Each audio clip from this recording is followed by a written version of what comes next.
ज्यांच्या कृपेने मुखी नाम येते, शब्दे जयांच्या समाधान टिकते, त्या ब्रह्मचैतन्य दयानिधी ते, साष्टांगमी वंदी एकाग्रचित्ते। सद्गुरुनाथ महाराज की जय। जानकी जीवन स्मरण जय जय राम।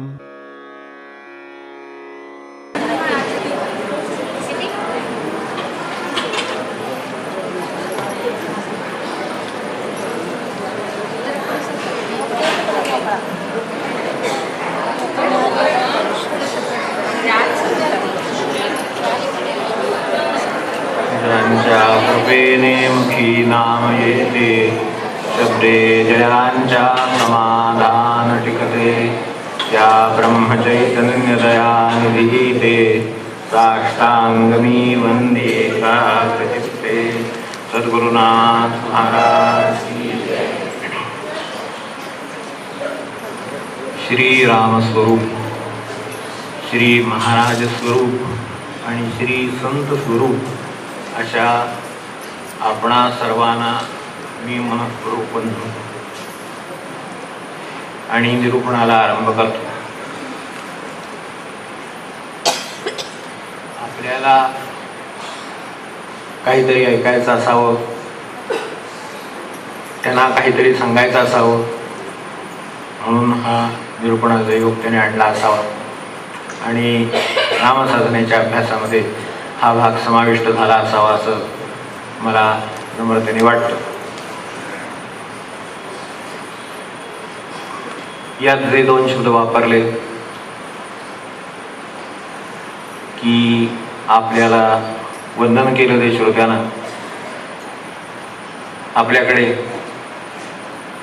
हा काही नुसतंच दाखवण्याचा भाव नाही, हे मनापासून जे वाटलं ते आपल्याला सांगितलं, ते कशाच्या अभ्यासावर सांगितलं, कोणता विचार करून सांगितलं ते आपल्यासमोर सांगतो। पहिल्यांदा तैत्तिरीय उपनिषदामध्ये ज्या वेळेला विद्यार्जन होतं त्यावेळेला जाताना आपलं जीवन कसं चांगलं जगावं सर्व बाबतीत ते सांगण्यासाठी काही आज्ञा दिलेल्या आहेत। त्यातल्या काही प्रसिद्ध आहेत, काही विशेष प्रसिद्ध नाही, काही आज्ञा दिलेल्या आहेत, आपल्याला त्याची कल्पना असेल। मातृदेवो भव, पितृदेवो भव, आचार्य देवो भव, आपल्याला कल्पना असेल की आईला देवासमान मान असं सांगितलेलं आहे, वडिलांना देवासमान मान सांगितलेलं आहे, शेवटी अतिथी देवो भव म्हणलेलं आहे। अजून बऱ्याच तपशिलात उपदेश केलेला आहे, आपल्याला ज्यांना जिज्ञासा असेल त्यांनी तो अवश्य वाचावा। आजचं जीवन सुद्धा आनंदी करायला तो उपदेश आपल्याला क्षणोक्षणी गरजेचा आहे हे आपण वाचल्यावर लक्षात येईल, एवढंच फक्त त्याबद्दल सांगतो। मी क्षणभर विचार असा केला की जर समजा आपल्याला ह्या श्रींच्या कृपेने उपलब्ध झालेल्या सगळ्या ज्ञानाच्या संदर्भात जर अर्जनानंतर काही समोर ठेवायचं असेल तर आपल्याला उपनिषदांची आज्ञा काय राहील? श्रोतृदेवो,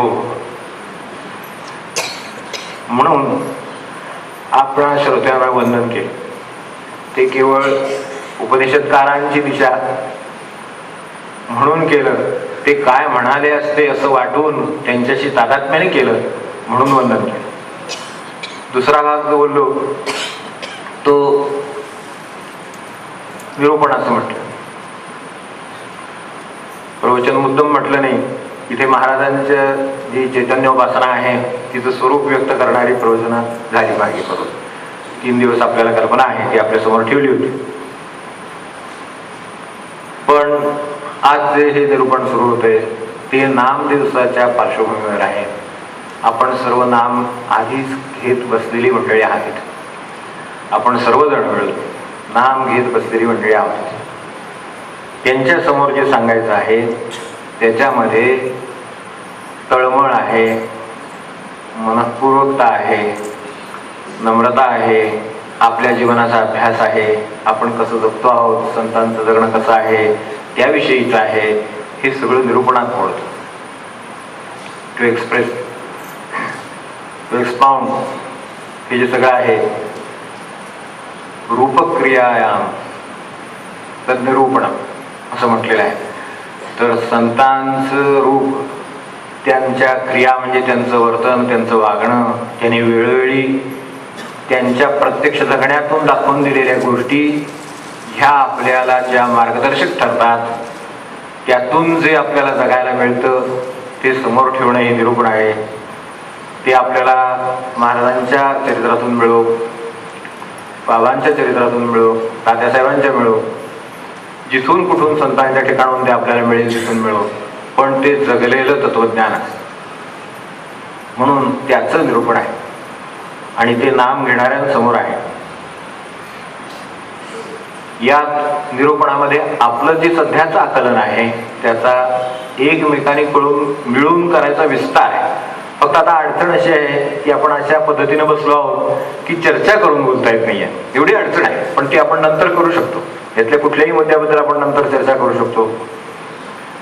त्यामध्ये सोपेपणा आहे, आपल्या बरोबरीनं शोध घ्यायचा प्रयत्न आहे. आपलंही जीवन चाललेलं आहे तिकडे, संतांचंही जीवन चाललेलं आहे, आपलंही जीवन चाललेलं आहे. ह्या सगळ्या जीवनामध्ये आपल्याला काय आढळते ते आपल्याला आनंदाकडे जायला उपयोगी होईल ते शोधायचा हा प्रयत्न आहे. म्हणून हे निरूपणाच्या शब्द वापरणं. आपलं नेहमीचं जीवन सध्याचं हे खरं नीट समजून घेण्याचा विषय आहे. एक वेळ ब्रह्मा आणि माया, विद्या आणि अविद्या नाही कळल्या तरी चालते. ती विवर्त आहे का काय आहे ते आमचं झाला वेदांत करून सगळा. ते त्याच्यात नंतरच हे महाराजांचे ते त्यांनी सांगितलं, ते मी आधी सांगितलं होतं ते बरोबर आहे ना म्हणून, तर तेच बरोबर आहे. महाराज जे म्हणले, जे प्रवचनात येऊन गेलेले आहेत त्यांच्या, ते जे येऊन गेलेले तोच शेवटी अंतिम सिद्धांत आहे. तेच सोप्यात सोपा वेदांत आहे आपल्या दृष्टीनं. तर आपलं जे नेहमीचं जीवन आहे त्याचं प्रतिबिंब त्यात उमटतं. आज प्रवचनाजवळची वाटतात ती जी आहेत ती आपल्याला एवढ्यासाठी वाटतात की आपल्यात जे घडतं ते त्यात कुठेतरी दिसतं.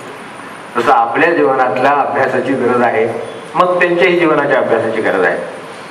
त्या दृष्टीनं आपल्याला एक वेळ हे सगळे सिद्धांत नाही कळले तरी चालेल, पण माझं जीवन जे चाललंय त्यात मला समाधान काय आहे, त्यात शांती कुठं आहे, त्यात अस्वस्थता कुठे आहे, त्यात निराशा कधी येते, ती काय येते, त्याची उत्तरं संतांच्याकडे गेलं तर काय मिळतात, महाराजांकडे गेलं तर काय मिळतात, त्यांनी काय पद्धतीने जगले अशा प्रसंगामध्ये, त्यांनी काय वागून दाखवलं, हे जर आपल्याला समजून घेता आलं तर ते आपल्याला जास्त उपयोगी होईल.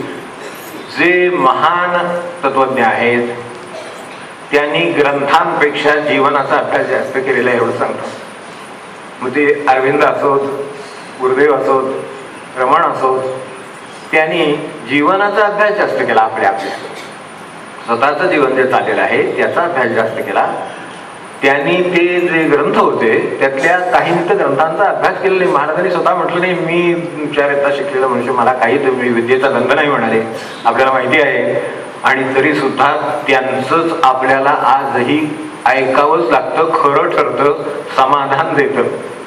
याच्यापेक्षा आणखीन विद्याभ्यासाची पूर्वी किंवा कमीपणा काय सांगावा तो आपला आपण ओळखू शकतो.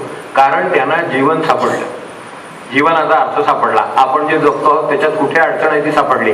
आपल्याला जसं याच्यामध्ये काही झालं म्हणजे फॉल्ट सापडला की लगेच करंट सुरू झाला, नाही ते एकदम शांत सगळं, काही पोचत नाही कुठेपर्यंत. इथून बोललोय पण आपल्यापर्यंत पोचत नाही. याचं कारण का, तर ते त्याच्यामध्ये नाहीये प्रवाह. तो प्रवाहाचा एकदा त्यांना अडचण जर दूर झाली तर इथून कितीही ते लांबपर्यंत जाऊ शकेल. हे जसं घडतं तसं त्यांना जीवनातले आपल्या बरोबर अडचणी लक्षात आलेल्या आहेत. त्यांच्या चरित्रामधून, त्यांच्या जीवनामधून त्या दिसतात.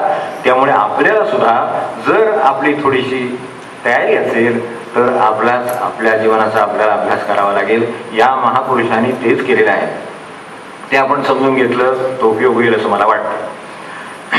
आता हे करायचं कशासाठी, तर आनंदाच्या अनुभवासाठी. आता अनुभव जर म्हटलं तर त्याचा क्रम आहे की मनुष्य वाचन करतो किंवा श्रवण करतो. म्हणा पहिल्यांदा वाचन येत नाही, आधी क्रम जर पाहिला तर आधी श्रवण करतो, का तोपर्यंत वाचनाची विद्या नाही आहे, त्यामुळे श्रवण आहे. श्रवणाने वाचन केलं, वाचनानंतर आकलन झालं, माणसाला टप्प्याटप्प्याने जातो मनुष्य आणि जावा तर तो बरोबर त्या मुक्कामाला जाऊन पोचतो. तर त्यामुळे त्यांनी पहिल्यांदा श्रवण करावं. वाचन करावं, संबंधित काय असेल ते. फार मोठ्या विद्याभ्यासाची गरज नाही. समाधानाची विद्या आपल्याला सापडली म्हणजे झाली, कारण आपल्याला तेवढ्याच गरज प्रपंचामध्ये आहे आज. आणि महाराजांना आपल्याकडून तेवढीच अपेक्षा आहे मूळ, तिचं साधन म्हणून नाम सांगितलं. तर त्या दृष्टीनं आपण हा जो क्रम आहे श्रवण केलं, श्रवण केल्यानंतर वाचन केलं, वाचन केल्यानंतर त्याचं आकलन करून घेतलं, समजून घेतलं. म्हणून परमार्थ सुद्धा समजून करावा. वाटेत जाता जाता महाराज नेहमी अंडरलाईन करत असतात, त्याच्यावर खूण करत असतात की समजून करा, समजून करा. तर ते आकलन, आकलन केलं. आकलनानंतर कृती केली. टप्पे आहेत सगळे. आकलनानंतर कृती केली आणि कृतीमुळे परिवर्तन झालं. आता यातला कुठलाही टप्पा राहिला तरी पुढचं काम होणार नाही. एखादा समजा श्रवणच करीत राहिला, पुढचं काम होईल नाही होणार. मुलाला समजा बाजारात भाजी आणायला सांगितली, एक वेळ सांगितलं, 2 वेळ सांगितलं, 3 वेळ सांगितलं, त्यांनी श्रवण केलं. पुढे पुढे त्यांनी काही केलं नाही, आपल्याला सांगण्याचा काही फायदा आहे का? नाही. त्याच्या दृष्टीनं काही होणार आहे का फरक? काही नाही. आई वडिलांचं काही काम होणार आहे का? काही नाही. ते स्वतःच त्याला जाऊन करावं लागणार. इतकं श्रवणाच्या टप्प्यापासून अडकलेलं काम आहे. एखादा वाचतच सुटलाय, तो वाचतच सुटतो. जगामध्ये ग्रंथ एवढे आहेत, त्याचं काय वाचन संपेल? शक्यता आहे? आज जगातले नुसता तो एन्सायक्लोपीडिया समोर ठेवला तर शक्य नाही त्याला आयुष्यात संपवणं, अशा अवस्था आहे. त्यामुळे वाचन वाचनाच्या मर्यादा घेऊन येतात, श्रवण श्रवणाच्या मर्यादा घेऊन येतात. प्रश्न राहतो तो तिथे आकलनाच्या, समजून घेण्यापासून आहे. थोडंसं असलं आणि ते जरी समजून घेतलेलं असतं तर जास्त उपयोगी पडतात. कारण जे आपण अन्न तर रोज खातो, साध्या आपल्या व्यवहारातलं आपण उदाहरण घेऊ. आपण तर रोज जेवतो आहोत, खातो आहोत. त्यातलं आपल्याला काय उपयोगी पडतं? कुठलं अन्न उपयोगी पडतं? जे पचनीय पडतं ते उपयोगी पडतं. कुठलं त्याचा आपल्याला काय उपयोग आहे? जे पचनी नाही पडलं त्याचा उपयोग नाही. जे पचनी पडतं शक्ती वाढवतो माणसाची. त्यामुळे जे पचनी पडेल ते शक्ती वाढवेल. तर पचनी पडायला इकडे आकलन पहिल्यांदा, आणि नंतर त्याची कृती. पचनाची जो कृती आहे त्या कृती घडत असतात, आपल्याला कळत नाहीत म्हणून सगळं ठीक आहे. पण ज्या क्षणी त्यात होत नाहीशा होतात त्यावेळेला आपल्याला धाव घ्यावी लागते. एवढं खरं. त्या नकळत होतात म्हणूनच ठीक आहे. पण जर का समजा आपल्याला जर ते सगळं करायचं असतं काम, तर ते ऑफिस मधलं काम दुप्पट केलेलं परवडलं असतं. असलं काम चालू आहे. जे शरीर विज्ञानातली माणसं आहेत त्यांना माहिती असेल बरोबर की हे काम काय पद्धतीनं चालू आहे, किती पातळीवर चालू आहे आज, याची जर कल्पना घ्यायची ठरवली तर कठीण आहे आपल्याला. ती इतकी कल्पना व्यापक आहे. तर तसं याच्यामधलं जे समजून घेण्याचं काम आहे ते थोडंसंच असतं. ते थोडं जरी समजून घेतलं आणि एकदा जर लक्षात आलं की काय करायचं आहे तर कृती ठरते. कृती केली की परिवर्तन होतं. मुलांनी आपलं ऐकलं, एक समजा आपण त्याला काम सांगितलं, आज मगाशी सांगितलं तसं एक भाजी आणायला सांगितली, त्यांनी त्याच्या सगळ्या व्यापामध्ये लक्षात ठेवलेले, मनन करावंच लागतं, त्याचं आकलन समजून घ्यावंच लागतं. काय सांगितलं आणायला आणि आपण काय आणतोय याचं भान पाहिजेच. त्यांनी काय सांगितलं होतं सकाळी आणि आपण संध्याकाळी काय घेऊन जातोय हे भान पाहिजेच. म्हणजे त्याच्यामध्ये कितपत स्मरणाची गरज आहे. तर ते काम केलं. त्यानंतर येताना ते जे त्यांनी सांगितलं होतं तेच तो येताना घेऊन आला आणि ते जर त्यांनी त्यांच्या समोर ठेवलं, कृती केलेली आहे. आता परिवर्तन दोघांच्यातही आहे. एक याच्या दृष्टीनं त्याचं कर्तव्य त्यानं केलं म्हणून त्याला एक पायरी पुढे चढवलेलं आहे महाराजांनी. जे परमेश्वर एक पायरी पुढे चढवतो कर्तव्य पालनामुळे, यांनी केलं काम. आणि आई वडील ज्यांनी कोणी सांगितलं असेल ते आनंदाची एक पायरी चढतात. माझा ऐकतो, बरं वाटतं की नाही? सामान्य प्रपंचिकाच्या अपेक्षा नाही ऐकलं तर त्रास होतो ना, मग ऐकल्यावर आनंद होतो ना. मग ते परिवर्तन आहे आपल्याकडे. आपल्या दृष्टीनं आपल्याला आनंदात परिवर्तित व्हायचं आहे. हे सगळं अभ्यास आपण का करतो? तर आनंद मिळावा म्हणून करतो. कारण ते शेवटी आपल्या जीवनाचं ध्येय आहे. आणि महाराजांनी नेमकं तेच आपल्याला गाठून दिलेलं आहे. तुम्ही कसंही कुठूनही शोधा, महाराज बरोबर समाधानाला नाही तर आनंदाला आणून ठेवतात सगळी शेवटी. तर ते समाधानाला त्यांनी आणून ठेवले. ते कसं आणून ठेवले त्याच्यासाठी थोडासा अभ्यास पुरेसा आहे. आज आपल्याकडे जेवढा वेळ आहे तेवढ्याच करण्यात अभ्यास करू, फार नको, पण थोडासा अभ्यास पुरेसा आहे. आज आपण अगदी सुरुवात करायची म्हणून आज या दुर्गुणाची सुरुवात करतो आहोत. आपण किती काळ काढणार ते ठरवणार महाराजांनी आपण. तर त्याच्यातली एक पहिलं हे सुरुवात म्हणून आपण हे करतो आहोत. आज पण इथे नाम दिवसासाठी महाराजांकडे अतिथी म्हणून एक घटना घेतली. घरात आपल्या घटना घडतात ना, त्याच्यामध्ये नाही का अभ्यास करत, कोणाचं चुकलं, मग कोण बोलताना चुकलं, मग पहिला शब्द कोणाचा चुकला, मग कशामुळे काय झालं, आपण नाही का शोधून काढत घरामध्ये. तेच आहे ते, तो अभ्यासच असतो. फक्त फार काही निष्पन्न होत नाही त्यातनं. ह्या अभ्यासातून निष्पन्न होतं. कारण हा परमार्थाचा आहे, शास्त्रशुद्ध आहे, त्याच्या मागे महाराजांचा अनुभव उभा आहे, संतांचा अनुभव उभा आहे. त्यामुळे त्याचा उपयोग आपल्याला एक सूत्र मिळालं तरी कायमचा होणार असं आहे. म्हणून आपण अभ्यासासाठी छोटीशी घटना घेतली आज, की आज आपण अतिथी म्हणून घ्या नाम घेण्यासाठी आलो. आपण दिवसभर नाम घेण्याचा मनापासून प्रयत्न केला. 4 वाजेपर्यंत, आता 3.5 लाख दहाची सुट्टी होईपर्यंत आपल्याकडून जेवढं झालं तेवढं प्रत्येकाने नाम घ्यायचा प्रयत्न केला. आपण अतिथी म्हणून आलो. अतिथी शब्दाच्या व्याख्येमध्ये बसत नाही थोडंसं, हे मान्य मला. विद्यमान तिथी असे 6, ज्याला ज्याची तिथी ठरलेली नाही त्याला अतिथी म्हणतात. बरं, म्हणजे आपल्याला माहितच आहे, मी काय सांगू आपल्याला, पण आपली तिथी ठरलेली होती. हा ठीक आहे, तेवढा भाग सोडला तर बाकी सगळं अतिथीचा कार्यक्रम झालेला आहे.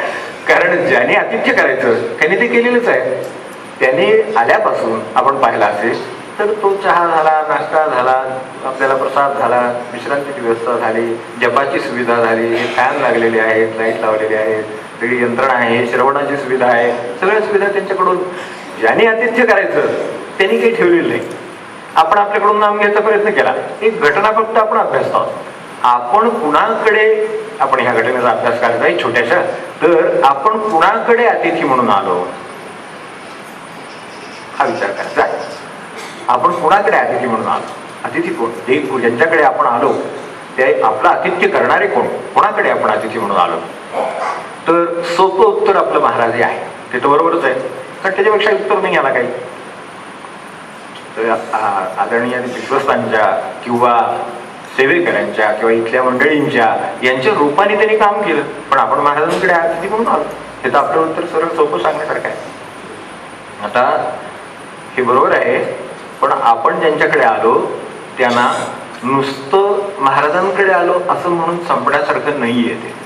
म्हणून आपल्याला विचार करावा लागतो. महाराजांकडे आलो घेतो, हे महाराजांकडे आलो, 2 शब्दाचं उत्तर आहे त्याचं.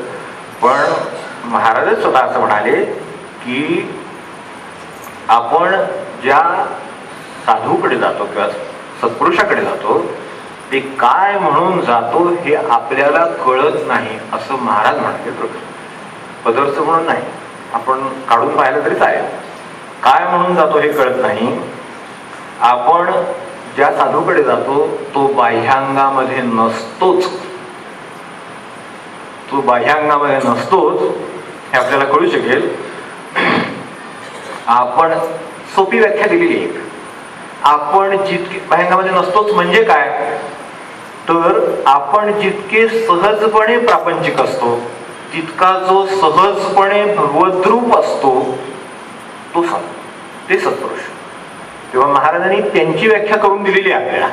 आपण ज्यांच्याकडे आतिथ्य घ्यायला आलो ते काय आहेत याची थोडीशी कल्पना यावी म्हणून ही त्यांचीच व्याख्या आपण घेतलेली आहे.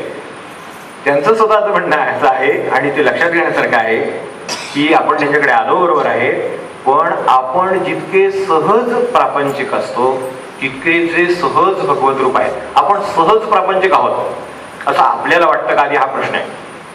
खाली बसलो तरी सुद्धा सतरंजी कुठल्या प्रकारची आहे, चपला कुठे काढाव्यात, सांभाळल्या जातील का नाही, इकडे काय परिस्थिती आहे, डेकोरेशन कोणतं आहे, फॅन कोणत्या प्रकारचे आहेत, आपल्याकडचे कसले आहेत, ही लाईट कोणत्या प्रकारचे आहेत, आल्यावर बाहेर येता येता दुकानं दिसली तर काही नवीन आले का. प्रापंचिक मनुष्याचे विषयात मन रमलेला असत. त्याला महाराजांपेक्षा डेकोरेशन दिसेल, त्याला लाइटिंग दिसेल, त्याला हे कुठे मिळेल ह्याची चौकशी करावीशी वाटेल, कुठून आणला असेल असं वाटेल. हा प्रापंचिक माणूस. कारण प्रापंचिक मनुष्य विषयात गुंतलेला असतो. त्याच्या आता इथे डोळ्यांचे विषय आहेत, कोणाच्या कानांचे विषय आहेत. प्रत्येकाच्या आपापल्या पद्धतीनं प्रापंचिक मनुष्य किती आहे तर सहज प्रापंचिक असतो. यात काही वेगळं केलं असं त्याला वाटतही नाही. यात काही वेगळं केलंय का, हे काही वेगळं केलं असं त्याला वाटतच नाही. तो म्हणतो जाता जाता दुकान दिसलं म्हणून चौकशी केली. आता जाता जाता जरी दिसलं, अशा जाता जाता अनेक गोष्टी दिसतात म्हणून काय आपण थांबावं थोडंच आहे.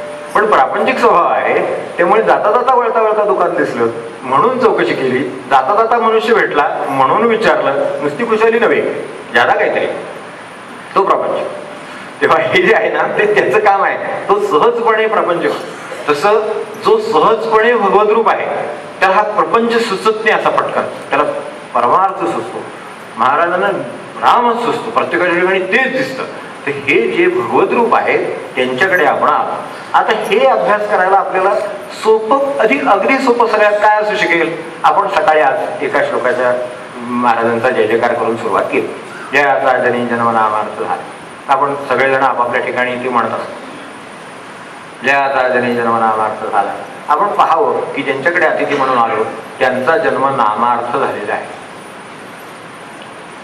नामार्थ, एखाद्याचं आयुष्याचं ध्येय केवळ तेच असतं, त्याला त्यासाठी जन्माला आला असं म्हणतात. नामार्थ आला, केवळ तेच आहे, नाम हेच हे, बाकी काहीही नको आहे असं आहे. आपल्याकडे वेगवेगळ्या जी सामाजिक कार्य चालतात त्यावेळेला नाही का म्हणत, तो त्या वन्य पशूंसाठी जन्माला आला, हा त्यांच्या कार्यासाठी जन्माला आला, हा दळणग्रस्तांसाठी जन्माला आला, अमक्यासाठी आला असं नाही का म्हणत आपण. त्या वेळेला त्या कार्यार्थ तो जन्माला आला. आता ही मोठीच कार्य आहे. आपल्याला यामधून फक्त समजून कसं घेत जायचं एवढ्यासाठी हा श्लोक समोर ठेवला आहे की जन्म नामार्थ झाला, बरोबर आहे. म्हणजे त्यांच्या दृष्टीनं नामापलीकडे त्यांच्या आयुष्याचं कार्य किंवा ध्येय काही नाही. ज्याने सदावास नामात केला म्हटलं, वसती स्थान काय तर नाम. म्हणून आपण नाम घेत होतो तर आपल्या बरोबर महाराज आहे त्याची खात्री आहे. कुठे घेत असाल तिथे खात्री आहे, कारण त्यांची वसती स्थान ते आहे. स्वतः त्यांनी सुद्धा सांगून ठेवलेले ते आपल्याला, तेच या श्लोकामध्ये प्रतिबिंबित झालेलं आहे. त्यांनी सांगून ठेवलं ना, आपण तेथे नाम तेथे माझे प्राण, ही सांभाळवी कोण. हे शेवटचा आपल्याला आदेश आहे ना, शेवटचं हेच म्हणणं हेच आहे ना महाराजांचं, की जिथे नाम आहे तिथे मी आहे, तिथे माझे प्राण आहे, तिथे मी नाही, माझे प्राण आहे. सर्वात जास्त मोलाची गोष्ट माणसाकडे काय असेल तर प्राण. त्यामुळे त्याची एवढी काळजी करायची वेळ येते आपल्याला. जरा खालीवर झाला प्राण तर सुचत नाही होतं, तर ते जे प्राण ते जो नाम घेतो तिथे आहे असं त्यांचं म्हणणं. म्हणजे ही मनात राहणारी गोष्ट आहे. आपण आत्ता जर पाहिलं तर कार्यार्थ जन्म झाला म्हणजे देह त्याच्यासाठी झाला, सगळा देह. आपण जे म्हणतो ना काया वाचा मने, तसं काया मने आणि इथे वाचा. जयाच्या मुखी सर्वदा नाम कीर्ती. मुखात काय सतत नामाच्या विषयी बोलणे नाही, काय बोलायचं असेल तर नामाविषयी बोलायचंय. आता सहज आपण हे जे घेतलेलं उदाहरण आहे थोडस आपण इकडे, शेवटी आपण जय जयकार केला बरोबर. जय जयकार तर एका परीनं जय जयकार करणं सोपं आहे. शेवटी नमस्कार त्या ब्रह्मचैतन्य मूर्ती म्हटलं आपण, ब्रह्मचैतन्य रूपाने साकार झालेल्या या महापुरुषाला माझा नमस्कार असो असं आपण म्हटलं, जय जयकार केला. पण नमस्कार करणं इतकं सोपं नाही. आपला परवा विषय झाला, आपल्याला माहिती असेल की नमस्कारामध्ये 2-3 गोष्टी येतात. एक आत्यंतिक आदर येतो, दुसरं त्यांची आज्ञा विचारायचं काम येतं, आणि ती पाळण्याची जबाबदारी येते. त्यानं नमस्कार केला. नमस्कार कोणी केला, आपण आता आपलं जीवन बघायचं याच्यातनं. तर त्यामुळे हे त्यांचं झालं स्वरूप काय थोडंसं लक्षात आलं. आपल्या पुरतं लक्षात यायला एवढा एक श्लोक पुरेसा आहे. स्वरूप लक्षात येणे ही फार मोठी गोष्ट आहे, पण आपल्या पुरतं कळायला, आपल्याला आचरणात आणायला आज विचार केला तर एवढासा छोटासा श्लोक पुरेसा आहे की जो आपण नेहमीच म्हणतो. तर अभ्यास करायची गरज त्यासाठीच पडते की हे आपण नेहमी म्हणतो आहोत, त्यात त्यांना आपण जो नमस्कार केला त्यामध्ये आपला आत्यंतिक आदरभाव, त्यामध्ये त्यांची आज्ञा किंवा उपदेश विचारण्याची मनाची तयारी आणि ते पाळण्याची आपली जबाबदारी, हे सगळं आपलं त्यात आहे का तर आपण डोकं टेकलं. नाहीतर ते नाही, नाहीतर बाह्यात काय ते काय आहेत. शेवटी बाहेर काय नमस्कार हात जोडला की करता येईल, भाव असेल तर नमस्कार. मग तो भाव कोणता आहे, तर इतक्या गोष्टी त्याच्यात आहेत. त्या 3 गोष्टीमधली आपापल्या ठिकाणी संतांच्याकडे आरसे ठेवलेले ज्याने त्याने आपलं प्रतिबिंब पाहावं. आणि इथल्या आरशाचा पारा उडालेला नाही, महाराजांनी सांगितले आपल्या लक्षात असेल. इथल्या रामाच्या आरशाचा पारा उडालेला नाही, त्यामुळे दिसले तर माझंच प्रतिबिंब मला दिसेल की अरे महाराजांकडे मी आलो, जय जयकार केला. उलट्या बाजूने जाऊ जय जयकार केला मी त्यांचा, पण त्यांची आज्ञा मला काय आहे, माझ्या ठिकाणी आत्यंतिक आदरभाव आहे का, जो अपेक्षित असेल. आपल्याला आत्यंतिक आदरभाव म्हणजे काय कळू शकतो म्हणून त्यावर काही बोलत नाही, पण त्यांची आज्ञा मला काय आहे ती मी विचारली आहे का, किंवा ती माझ्यासमोर आली आहे का, किंवा ती माझ्यासमोर लावलेली आहे का, की हे माझं मागायची त्यांची आज्ञा आहे आणि त्यानुसार मी माझं काम करणार आहे. खेळायचा प्रपंच मानावा, पण डोक्यातनं जात नाही दुपारी काय झालं ते, संध्याकाळी सुद्धा, दुसऱ्या दिवशी सुद्धा, हो की नाही. आपण म्हणले खेळायचा प्रपंच मानावा, मग खेळायचा मानावा, तर मग हे खेळातलं आत्ता कुठे आलं, ते काल घडलं होतं. ते कालचा खेळ काल मोडला, मुलं नाही खेळ मोडून निघून जातात, हात मारले आणि निघून गेले. ते काय भातुकली असो, ते काय वाटेल ते केलं, स्वयंपाक केलेला असो, काय केलेलं असो, ते आहे तिथे टाकलं, कारण तो खेळ आहे. ती भातुकली आहे, ती खेळ आहे, ही जाणीव ठेवून ते मनापासून खेळतात. पण आईच्या काल्यावरच खबर देते ते, हे काय आहे, हे माझ्यासमोर त्यांची आज्ञा आहे. अशा आज्ञा खूप आहेत त्यांची आपल्याला. तर त्यातल्या मला किती मी समजून घेतल्या असतील आणि किती मी पाळायला घेतल्या असतील. मी म्हटलं ते तसं आहे की आकलन आहे, मग कृती आहे आणि मग परिवर्तन आहे. हे पुढचं काही झालं नाही तर श्रवण होईल. म्हणून हे सगळं आपल्याला आपण समजून घेतो आहोत, फक्त की समजून तरी घेऊ. आणखीन आपण बरोबरच घेणार आहोत. आपल्याला आणखीन काय सुचत असेल तरी आपण सांगा, ते समजून घेऊ. पण एवढं आहे त्याच्यामध्ये, एवढं नक्की की ह्यात आपला अत्यंतिक आदरभाव आहे. ते जय जयकार केला त्याच्यात आज्ञा त्यांच्या विचारण्याची जबाबदारी आपल्यावर आहे आणि त्याचबरोबर त्या पालन करण्याची सुद्धा जबाबदारी आहे. एवढं जय जयकारात आलं नसत्या. आता ते शेवटी आपण जे म्हटलं काया वाचा म्हणे, तसं त्यांची देह धारण केला तो नामासाठी वापरलेला आहे, केवळ झिजवलेला आहे, अक्षरशः नामासाठी झिजवलेला आहे. महाराज म्हणले ना, तुम्ही फक्त नाम घ्यावे, या पलीकडे माझी कुणाकडून काही अपेक्षा नाही. हे खरं आहे ना. त्यांना जर करायचं नसतं, मिळवायचं नसतं, तर काय वाटेल ते मिळवता आलं. काय जगामध्ये बुद्धिमान आणि शक्तिमान माणसाला काय अशक्य असतं. पण नाम घ्यावं यापरती माझी कोणतीही दुष्ट नाही. आला पण त्या भावाने आलो, त्या भावाने पुढे सुद्धा त्याने आणावं अशी आपली इच्छा आहे. नसेल आपण ज्या ठिकाणी असू तिथे ते घ्यावं अशी आपली इच्छा आहे. ते नाम त्याच्यासाठी, ते त्याच्यासाठी देह चित्रतात. बरोबर. हे एक. हे आता आपल्याला लागू करायचं आहे, कारण हे आपण पाहिलं. आता अभ्यास एका बाजूने झाला. मी कशासाठी जन्माला आलो असं म्हणून जर विचार केला, देह धारण केला, तो कशासाठी धारण केला असा जर विचार केला तर आपल्याला काय सांगता येईल याच्यापैकी. ते नामासाठी धारण करतात. ज्याचा जन्म नामार्थ झाला, ठीक आहे, नामार्थ जन्म झालेला आहे, त्यांचा देह नामासाठी फक्त. माझा देह नामासाठी आज आता कधीतरी, म्हणजे तो देह नामासाठी किती वापरला हे आता आरशातच पाहिजे आपला. आपण त्यांनी पाहावं किती वापरला तेवढ्या प्रमाणात महाराजांचं काम आपण करतो. तेवढ्या प्रमाणात आपण त्यांच्या आहोत. आपण त्यांच्या आहोत, पण किती प्रमाणात आहोत. जितक्या प्रमाणात हा देह वापरला असेल तेवढ्या प्रमाणात. मग आता जर मला माझं उत्तर सहजपणे सांगता येईल तर मी तर काय सांगेन, मी प्रपंचार्थ जन्माला आलो, नामार्थ गेलो. आजपर्यंत जर नक्की कुठलीही गोष्ट सकाळी उजाडल्यापासून कोणत्याही दिवशी कधीही नक्की केली असेल अशी काय असेल तर प्रपंच आहे. काही लोक काळजीसाठी जो जन्माला येतात, सकाळपासून काळजी, पाणी येईल की नाही काळजी, उठेल का नाही काळजी, गजर होईल की नाही काळजी, काय काळजीला काय अंत नाही. त्याच्यासाठी जन्माला येतो, एखादा काळजीसाठी जन्माला येतो. सकाळ झोपेपर्यंत काळजी, कारण पुन्हा झोप लागेल का नाही ही काळजी. शेवटी काळजीला काय आहे, प्रमाण काय आहे, अंत कुठे आहे, कुठेच नाही. त्यामुळं हे असं चालू राहील. असा एखाद्याचा जन्म त्याच्यासाठी येतो. तसा आपला देह कशासाठी आलेला आहे तर ही काळजी. बरं, काळजी आता काय मला सांगा, काय परमार्थ वाढावा म्हणून काळजी लागली एखाद्याला आणि झोप लागत नाही. आपण आपल्या जीवनामध्ये आपण विचार करून बघा की असं किती ठिकाणी असेल की बाबा माझं नाम होत नाहीये म्हणून त्याला झोप लागत नाहीये. उलट झोप लागत नसेल तर नाम होईल. उलटा विचार करून बरं समजा तर त्याला नाम होत नाही म्हणून झोप लागत नसेल, काळजी लागली की कसं होणार माझ्या हातून. महाराज नाम घ्या म्हणतात, नाम घ्या म्हणतात, माझा एवढा एवढा संकल्प आहे किंवा एवढं करायचं मला, तरी कसं होणार म्हणून त्याला झोप लागत नाहीये. तर त्याच्यातच ती होऊन जाईल, एवढी व्यवस्था आहे खरं सांगायचं तर. पण असं काही झाल्याचं मला काय वाटत नाही. एखादं होत असेल, पण सर्वसाधारणपणे यासाठी नाही. त्याला काळजी लागली की उद्या सकाळचं काय होणार, परवा त्याचं काय होणार, ते मुलाचं काय होणार, नोकरीचं काय होणार, लग्नाचं काय होणार, आमच्याचं काय होणार. ह्याच मग मी कशासाठी आलो तर मी प्रपंचार्थ आलो. फरक लक्षात घ्या. ठीक आहे, दिल्ली बहादूर मान्य आहे, पण मला किलोमीटर कळतील ना की निदान मैलाचे दगड असतात ते आपण कशासाठी बघतो की मी 5व्या मैलावर आहे. ठीक आहे, मी आज एक दिवसाचे माझ्या वाट्याला 24 तास आहेत. माझ्या वाट्याला प्रपंच कर्तव्य पण आहे. सगळी देवी असं कोणी म्हणलेलं नाही, महाराजांनी सुद्धा म्हणलेलं नाही की सगळा दिवस नामाला द्या, ते अवतारी पुरुषांचं काम आहे. ठीक आहे, पण माझ्या देहाचा, माझ्या वापराचा वेळ म्हणजे जे माझा देह आहे तो मी नामासाठी किती झिजवला त्याला प्रमाण असेल. ते विद्यार्थी आहे, ठीक आहे, 15 मिनिटं असेल. जर प्रौढ मनुष्य आहे, जेवढ्या प्रमाणात प्रपंच करतो तेवढं असेल, ते अर्धा तास असेल, 1 तास असेल, पण तो देह त्यांच्यासाठी आहे. तर मग याचं काहीतरी आपलं त्यांच्याशी काहीतरी नातं आहे. एका श्लोकापुरतंच आहे की त्यांच्या जीवनाचं ज्यात सार आपल्याला थोडक्यात आढळतं आणि नेहमी आपण म्हणतो, तर त्याचं हे त्याच्या संबंधात आपल्याला सापडलेला एक मुद्दा आहे की माझा देह नामासाठी, देवासाठी किती, हा आपला आपण विचार करायला जाईल. हे कायचं झालं. वाचा मनसा, त्यातलं मनात सांगितलं. मनाने ते कुठे आहे, जो तिथे नाम घेतो तिथे ते आहे. असंख्य ठिकाणी त्यांना राहणं शक्य आहे. सर्व व्यापित्व आहे, कारण भगवंतच आहे साक्षात, त्यामुळे सर्व व्यापित्व आहे. त्यामुळे तुम्ही जिथे नाम घेत असाल तिथे ते आहेत. एखादा बाहेर बसून झाडाखाली घेत असेल तरी तिथे ते आहेत.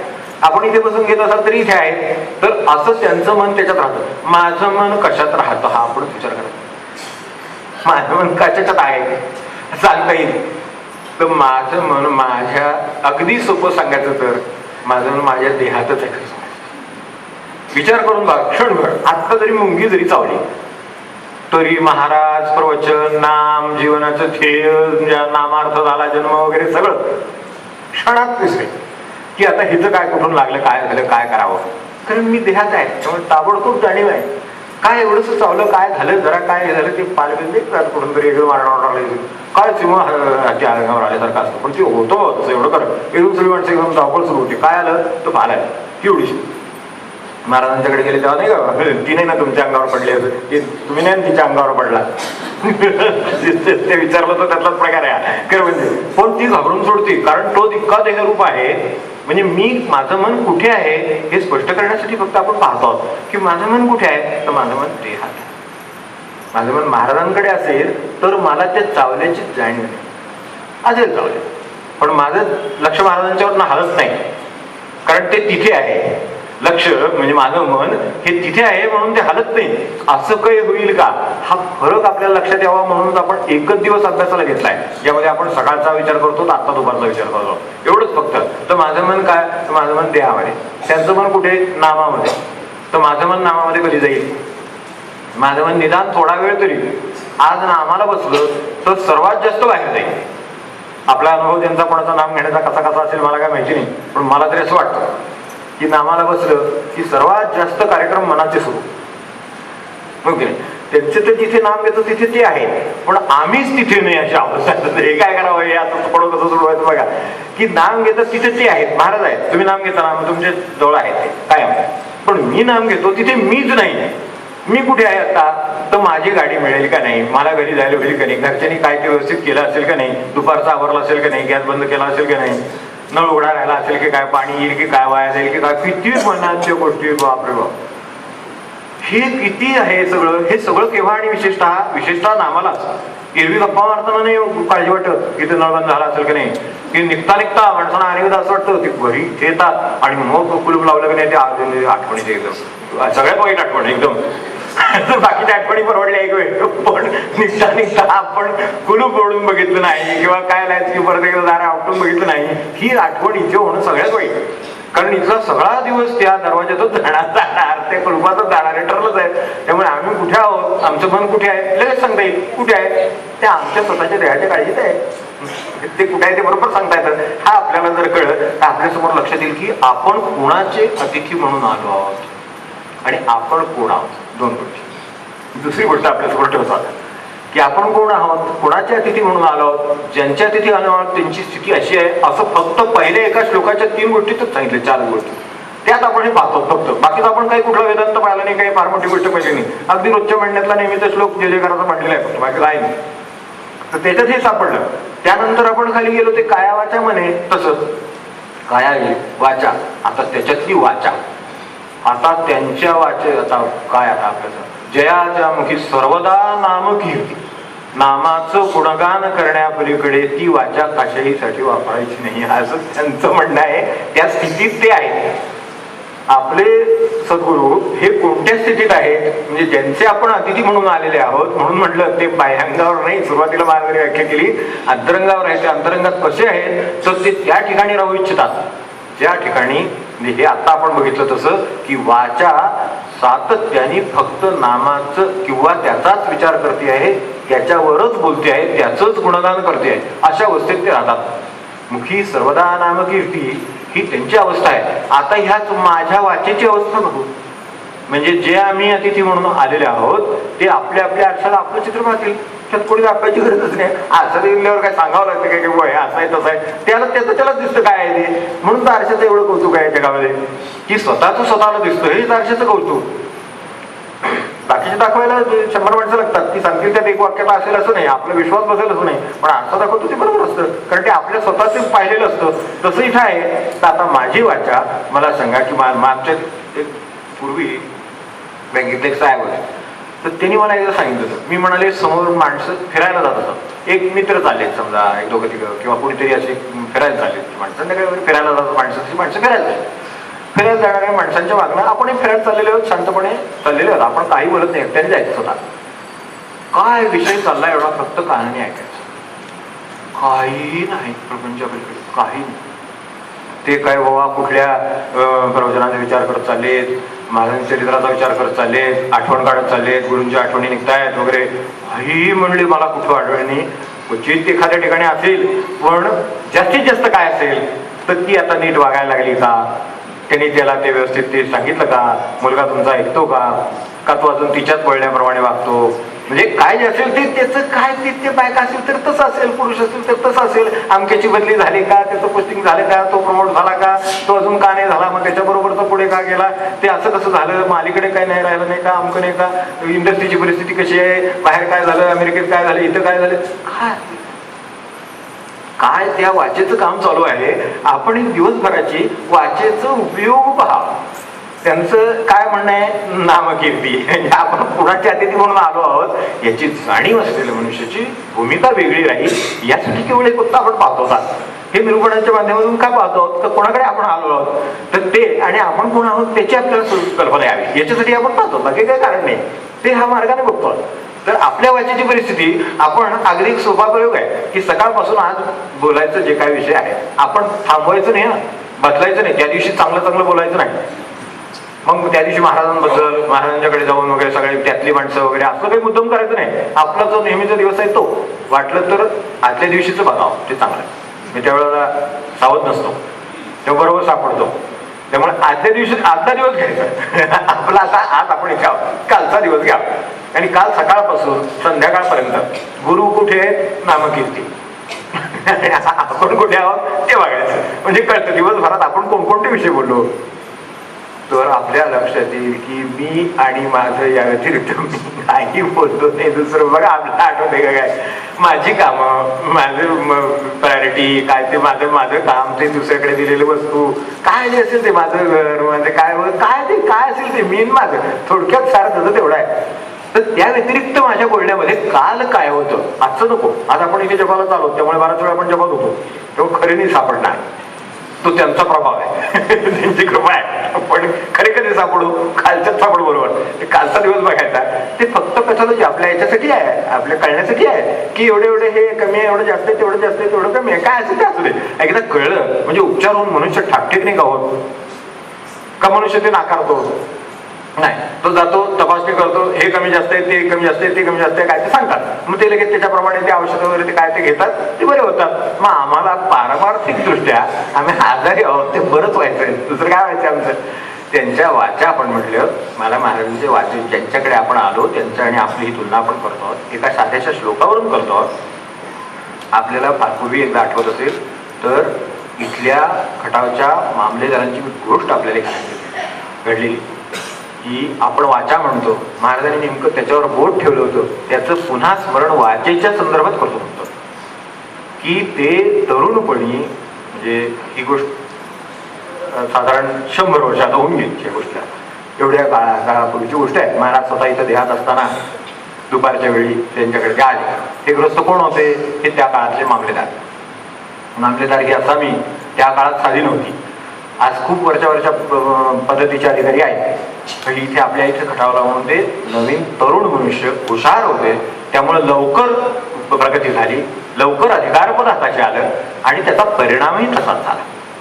लवकर अधिकार आला तर ते झोक्यात जातं यश, तशी अवस्था झाली. त्यामुळे कशाला जुमाने ना, देवधर्म नाही, हे नाही, काही नाही. कारण काय सगळं काय ते मीच आहे, यशस्वी झालेले आहेत. यशा इतकं बेसावत करणारी गोष्ट नसते दिसते, तर तसं आहे ते, तसं त्यांचं झालं. त्यामुळे ते नेहमी देवधर्माला त्यांच्या पुरतं देवधर्माला नाव ठेवू देत, त्यावेळी काही आपल्याला म्हणायचं नाही. चुकीचं काही गोष्ट असेल तर त्याला नाव ठेवावं त्यातल्या, पण तसं पण नाहीये. हे जर प्रत्येक गोष्ट हे गोवाबाची झाली, बंधू लोक आहेत आणि अमुक आहे तमुक आहे असं सगळं झालं आणि त्यात त्यांच्या कानावर आलं नेमकी काय आपल्या जवळपासच्या परिसरामध्ये इथे हे ब्रह्मचैतन्य महाराज राहतात आणि ते मोठे साधू आहेत. त्यामुळे त्यांना त्याच्या म्हणले आपण खडसावलं पाहिजे, बंधू आहेत कोणीतरी म्हणून टांगा घेऊन इथं आपण या रामाच्या देवळाच्या इथं महाराजांच्या वाड्यामध्ये आले. दुपारची वेळ होती. महाराज नुकतं सगळं आवरून रामाच्या पायावर तुळशी पत्र घालत होते आणि ती सगळं त्या क्षणी हे तिथे येऊन आले. आल्याबरोबर ते सरकारी विद्वान होता, पट्टेवाला बरोबर टांगा हाकला. त्या काळात टांग्याचं फार कौतुक घोडा होता, टांग्याला जातीवंत जनावर होतं आणि ते टांगाला त्या टप टप करीत तिथे थांबला. ते उतरल्यावर आत आले. नाही ना, मी इथे आता सामोर काय वगैरे महाराजांनी विचारलं, चौकशी केली. बाजूला आपले वामनराव ज्ञानेश्वरी होते, त्या ते वामनराव शेजारी होते. तर त्यांनी चौकशी केली. ते आपल्याला माहिती आहे की ते त्यांचे गुरुगृह वेगळं होतं, पण ते महाराजांकडे राहत असत आणि वारकरी पंथाचे होते आणि सतत ज्ञानेश्वरी वाचत म्हणून ज्ञानेश्वरी म्हणत, त्याला महाराज ज्ञानेश्वरीच म्हणत त्याला, तो वामनराव ज्ञानेश्वरी. तर ते बाजूला होते. ह्याचा संबंध बारीक आहे दुसरा. त्यांनी एकदा महाराजांना विचारलं होतं की 13व्या अध्यायामध्ये जी सत्पुरुषांची एवढी लक्षणं सांगितली ज्याच्यावर ज्ञानेश्वर महाराजांना वर्णन करताना आवरत नाही अशी परिस्थिती आहे, तर ते जे आहे त्याचं मला आपल्याकडून निरूपण ऐकायला मिळेल का असं विचारलं होतं. महाराज म्हणले कधीतरी प्रत्यक्ष बघू म्हणले, कधीतरी प्रत्यक्ष बघू काय असेल कोणाटो ही तयारी बघा. तर त्या दिवशी हे बाजूला वामनराव त्यांनी चौकशी केली. ती म्हणले असे मोठे अधिकारी आहेत सरकारी, महाराजांकडे घेऊन. महाराज म्हणले वा आपण बरं झाला आला, मोठे अंमलदार आलेले आहेत म्हटल्यानंतर महाराजांनी त्यांना आदराने हे केलं. तीर्थ घ्यायचं होतं, दुपारची वेळ होती, अगदी 12-12:30ची वेळ. महाराज म्हणले आलाच आहात तर बरं झालं, दर्शन झालं ना माझं, प्रसाद घेऊन जा. आणि ते म्हणले प्रसाद विसाद घ्यायला मला वेळ नाही, प्रसाद विसाद मग घ्यायला मला वेळ नाही, मी सरकारी अधिकारी आहे, माझ्या वेळेला किंमत आहे. त्या काळात ती खिशात घालायची घड्याळ होती, ती खिशात घड्याळ काढून त्याच्यात वेळ पाहिली मुद्दाम एकदा, कारण यांच्याकडे असेल की नाही वाटतो म्हणून त्यांना ते दाखवण्यासाठी ते घड्याळ पाहिजे. ते घड्याळ बघून सांगितलं मला वेळ नाही, माझ्या वेळेला किंमत आहे, सरकारी अधिकारी आमच्या मागे आले, कामं असतात, तेव्हा मला ताबडतोब निघालं पाहिजे. आता ठीक आहे महाराज म्हणले.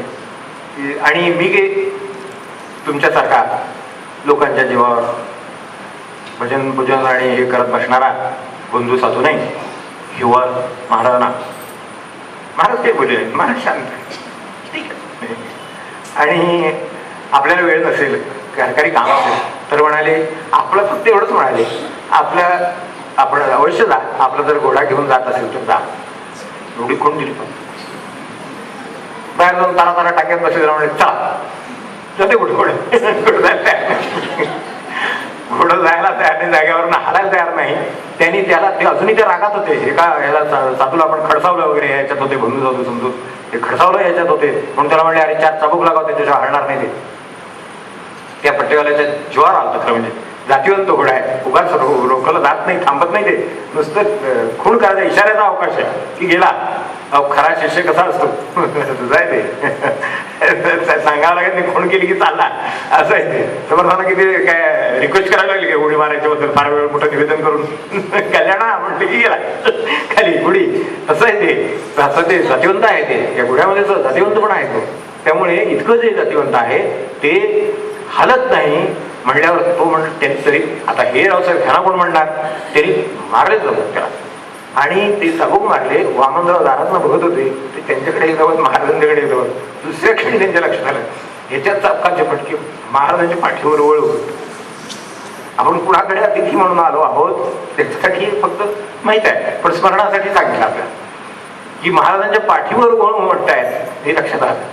तेव्हा त्यांनी 4 चाबूक मारले, ते हालत नाहीये. तेव्हा ते वामनराव पुढे गेले आणि मग त्या टांग्याजवळ जाऊन त्यांना म्हणाले रावसाहेब आपलं काय असेल ते असो, पण महाराज एवढं आपल्याला म्हणतायत आपण थांबा. आपण चाबूक मारतात घोड्याला, महाराजांच्या पाठीवर म्हणतायत. हे ऐकल्यावर सरकले, कारण ही गोष्ट तशी सोपी नाही, समोर आहे. हे काही कुठून बाहेरून नाही का काय तुमकार नाही का काय दुसरी गोष्ट नाही, काय नाही, असं काय बंधुबाजी गुवाबाजी नाही, काय नाही. त्यामुळं महाराज ते खाली उतरले, टांग्यातून उतरले, आत आले. आणि महाराजांनी काय म्हणावं त्यांना, महाराज म्हणले काय अलीकडे मला पित्ताचा थोडासा त्रास आहे, त्यामुळे अंगावर पित्त उठतो म्हणले, पाठीवर उठतो, कुठे उठतोय पित्त उठतो म्हणले एखाद्या वेळेला. आणि तसं झालं असेल म्हणाले ते. आणि ह्या लोकांना असं काहीतरी वाटतं, त्यामुळे माझ्यावर बुवाबाजीचा आक्षेप येतो, बारीक असेल माझ्यावर आक्षेप येतो म्हणाले. पण बघणारा आता ते तेवढे अंमलदार आहेत, ते सुद्धा काय कमी हुशार आहेत का, बुद्धिनिष्ठच माणूस आहे तो.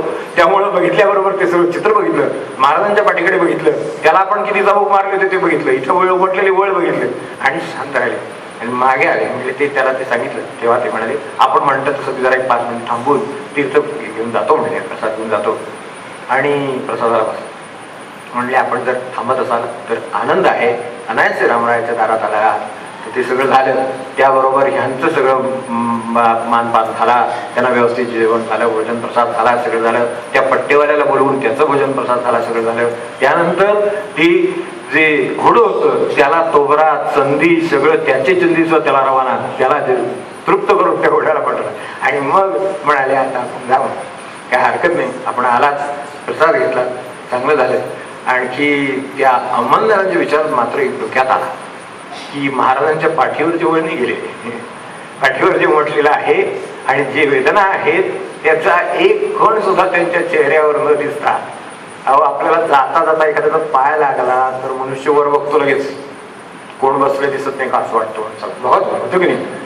जरा जाता जाता चुकून त्यांना नाही मुद्दम लावला, पण तरी सुद्धा चुकून जर एखाद्याचा हात लागला, पाय लागला असं झालं तरी सुद्धा माणसाला वाटतं मी एवढा मनुष्य कोण XYZ आणि मी बसलो आणि यांना दिसत नाही असं वाटतं लगेच माणसाला.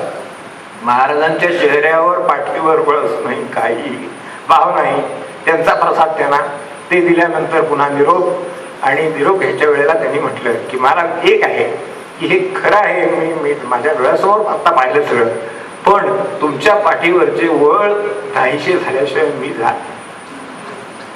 शेवटी दगड झाला तरी पाजर ठेवतो.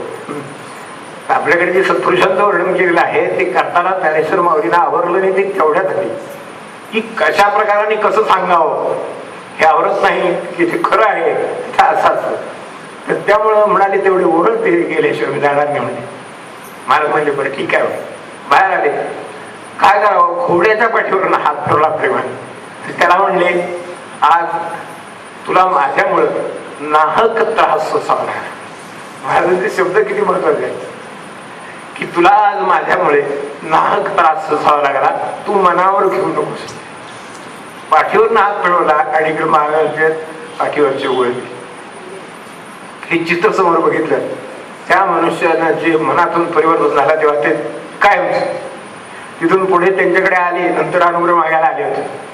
आता तो पुढचा विषय आहे त्यांचा तोही सांगतो म्हटलं तर की अनुग्रह मागायला नंतर महाराजांकडे आले की महाराज म्हणाले हे बघा बंधुबाजी बुवा बाजी काही नाही याची खात्री करून घ्यावं बरं, उगाच घेऊ नये म्हणजे तसा. हे परत म्हणजे एकदा खणखणीत वाचून घेतलं परत एकदा आणि म्हणाले परत की आपण जे आपल्याला वैभव झालेला आहे लवकर आलं, लवकर वयामध्ये आलं, चांगल्या पदाला आपण गेला, पण यामध्ये हे जे जनावर आहे जातीवंत घोडा आहे, महाराज मारक होती आणि बाकीची सूक्ष्मातली पारख तर जास्तच वाटली. तर त्यामुळे म्हणाले त्याच्या पाय गुणाचं जे आहे वैभव हे लक्षात ठेवा आणि कधीही त्याच्या मनाविरुद्ध करू नये असं सांगितलं. उपदेश असा आहे की त्या घोड्याच्या मनाविरुद्ध करू नये म्हणले. त्याचं प्रत्यंतर त्यांना नंतर त्यांची बदली साताऱ्यामध्ये वरच्या उद्यावर झाली आणि एक दिवशी सकाळी उठून घोडं जुंपलं आणि फिरतीवर निघायचे होते. हा ड्युटीचा कार्यक्रम बरं का, काही नाही. महाराजांच्या बद्दल आदरभाव झाला, सगळं झालं, महाराजांनी सांगितलं सगळं पटलं, सगळं तिथपासून कायमचे त्यांचे झाले. पण तिथे साताऱ्यातून बाहेर पडले आणि घोडं जुंपलेलं घोडं ह्याला जायचं फिरतीवर, ते पुढे जाईना. टक्कन आठवण झाली. महाराज एकदा म्हणाले आपल्याला की या घोड्याच्या मनाविरुद्ध जाऊ नका, त्याच्या पायगुणाने तुमचं वैभव आहे त्याच्या मनाविरुद्ध जाऊ नका असं महाराजांनी सांगितले. तर विचार करायला पाहिजे आपण काय करायचंय. म्हणून ते घोडं सोडायला सांगितलं, आत येऊन बसले. आजचा दिवस जी काही फिरतीची काम असतील ती पोस्टपोन, आजचा दिवस पुढे टाकलायचं आणि आपण आज शांतपणाने कचेरीतलं काम करायचं. कामाला बसले कचेरीतला आणि 1 तासाच्या आत त्यांची निर्जेवून तार आली की भाऊ तुमचा सिरियस आहे, ताबडतोब तुम्ही निघून या. एक किती विश्व जोडलेलं आहे आणि त्याची सत्पुरुषांना किती कल्पना असते आणि किती बारीक असते त्याचं हे मूर्तिमंत उदाहरण आहे की आज जाऊन बसल्यानंतर तार आली. तार आल्यानंतर परत स्टेशनवर जायचं होतं, त्या काळात रेल्वे स्टेशन साताऱ्याचं, त्यामुळं तेच घोडं जुंपलं, ते पळत गेलं रेल्वे स्टेशनवर. हा पुढचा इतिहास आहे, आपल्याला त्याच्याशी संबंध नव्हता. आता आपला चालला विषय तो वाचेचा चालला होता. मला मूळ विषय आपला लक्षात आहे की वाचेबद्दल बोलत होतो. तर महाराज त्यावर वामनरावांना म्हणाले, वामनरावांनी सगळे मूर्तिमंत गुण सगळ्या 13व्या अध्यायात समोर पाहिलेले आहेत.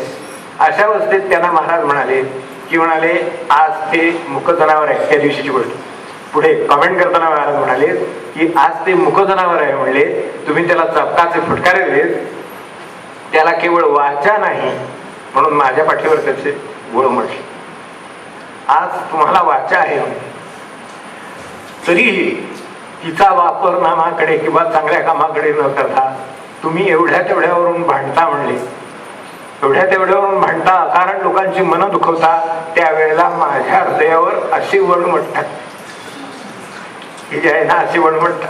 आता मला सांगा, ज्याच्याकडे आलो त्याची स्थिती काय आहे ह्याची निदान आपल्याला कल्पना जरी असली तरी आपल्याला कितीतरी फरक आपल्या त्या नामात आणि साधनात पडेल असं मला वाटतं. म्हणून मी केवळ ह्या सगळ्या घटनेचा उल्लेख आपल्या समोर केला आणि सत्यघटना म्हणून केला. हे 2 टप्पे आपण पाहिले. एक, कोणाकडे आलो, आपण कसे आहोत, ते कोण आहेत याची थोडीशी कल्पना नुसत्या साध्या नमस्काराच्या श्लोकातून आपल्याला आलेली आहे. आता हे जे आपण इथे आलो ते कुठे आलो, गुरुगृही आलो. गुरुगृही आलो ही कुणी उत्तर दिली की सत्पुरुषांच्या संतांच्या सान्निध्यात आलो. एखाद्या दुसऱ्या गुरुचे जरी असले तरी सुद्धा एका सत्पुरुषाच्या सान्निध्यात आपण इथे आलो आहोत याचं भान त्यांनाही असेल, त्यांनाही माहिती असेल, तेही सांगतील, हेच उत्तर सांगतील. कुठे आलो, कसे आलो, वाहनाने आलो हे नाही, कशामुळे आलो, आपण ठरवल्यामुळे आलो का, आपली अशी का समजूत आहे, आकलनाचा विस्तार आहे हा सगळा, की आपली अशी का समजूत आहे की आपण ठरवल्यामुळे होतं. 10 वर्षात ते घटना काढून बघावर आपण ठरवलेल्या झाल्या का, ज्या ज्या मी ठरवले ते त्याच्यात झाल्या असं सांगावं. त्याच्यापेक्षा काहीतरी त्याला वेगळं वळण मिळालं, काहीतरी कोणीतरी सावरणार आलं, दुसऱ्या काहीतरी कशामुळे तरी घडलं, काहीतरी झालेलं एवढं खरं. तसं नाही, मी ठरवल्यामुळे नाही आलो.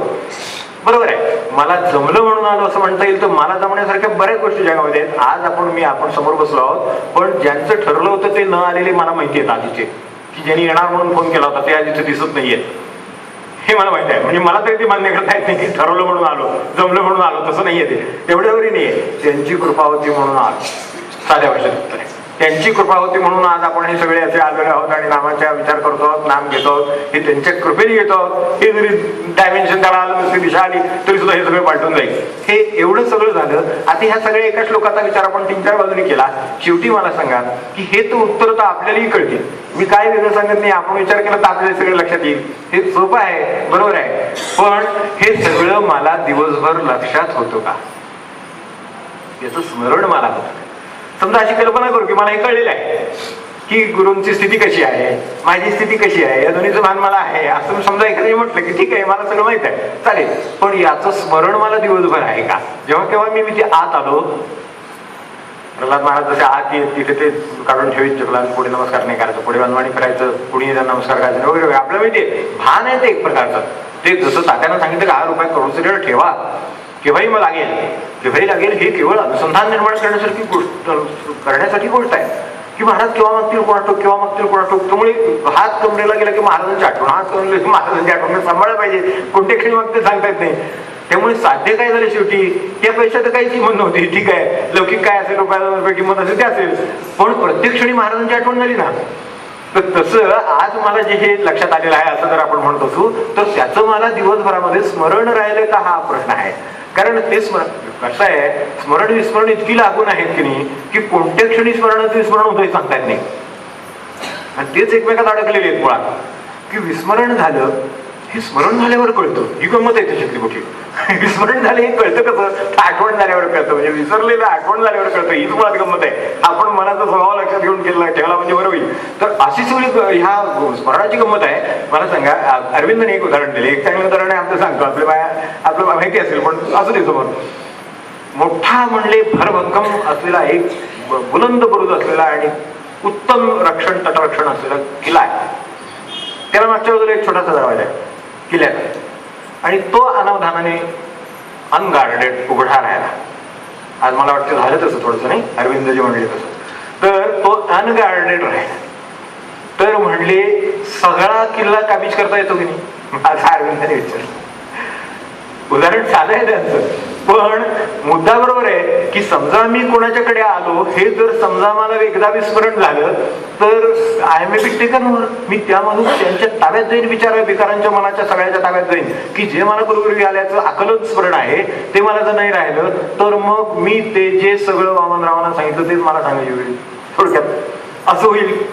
तर तसं माझं होण्याची शक्यता आहे. वाचेचा वापर मी तसा करेन, मी भेटीचा वापर तसा करेन, मी आलो आहे त्याचा वापर तसा करेन, हे सगळं होण्याची शक्यता आहे. कारण विस्मरण झालं, एकदा शत्रू शिरला की सगळा गेला त्याच्या ताब्यात गेलेला असतो. त्यामुळे विस्मरण हे असं छोट्या किल्ल्याचं दार आहे की ज्याच्यामधून माणसाचा सगळा किल्ला ताब्यात गेला आहे.